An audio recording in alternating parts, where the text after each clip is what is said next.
Bonjour. Toute communication est forcément relationnelle, puisque sans impact relationnel, mon message ne peut pas passer. Mais pour donner de l'envergure à ce message et faire en sorte qu'il ait sa force, je dois pouvoir y mettre de l'émotion. C'est mon émotion qui va se répercuter sur l'émotion de l'interlocuteur. Et on va se retrouver en phase adéquate pour pouvoir avoir une conversation, une négociation, faire en sorte que nos deux messages puissent passer. Alors qu'est-ce que c'est que cette émotion ? C'est quelque chose qui vient de là, du plexus, de cet espace de ce qu'on appelle le deuxième cerveau émotionnel, nerveux, qui va nous permettre, par les gestes, par le regard, par la voix, d'infléchir notre message et de lui donner une portée. C'est-à-dire lui donner une envergure suffisamment belle pour que ce message vous atteigne, ou atteigne mon interlocuteur. Au théâtre, c'est ce que les comédiens apprennent.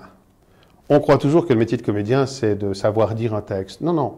Le métier de comédien, c'est de jouer justement avec ce qu'on appelle le non-verbal, le corps, la voix, le regard, le rythme. C'est ce qui donne toute l'infrastructure du personnage et tout le sentiment au personnage. Imaginez qu'on a 1000 façons pour Roméo de dire « je t'aime » à Juliette. Le mot « je t'aime » n'a que la signification propre. Mais si ce Roméo, qui est à genoux sous ce balcon, lance un « je t'aime », eh bien, je ne suis pas certain que Juliette va lui envoyer des fleurs.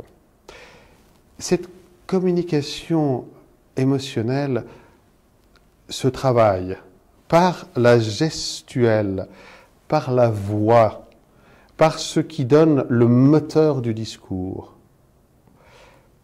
Vous pourriez commencer, par exemple, par vous amuser, raconter une histoire, puisque dans une présentation ou dans une discussion relationnelle, l'effet de plaisir en communication est très important. Raconter une histoire, c'est mettre justement ce qu'on appelle du ton.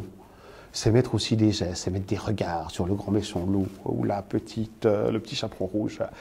Eh bien, c'est un palier déjà pour vous apprendre à travailler votre émotion qu'il faut absolument lâcher. Plus vous serez en phase avec vous-même au niveau des sentiments, des sensations, des émotions que vous voulez faire passer dans votre discours, plus vous allez capter vos auditeurs et vos interlocuteurs, plus le message sera clair.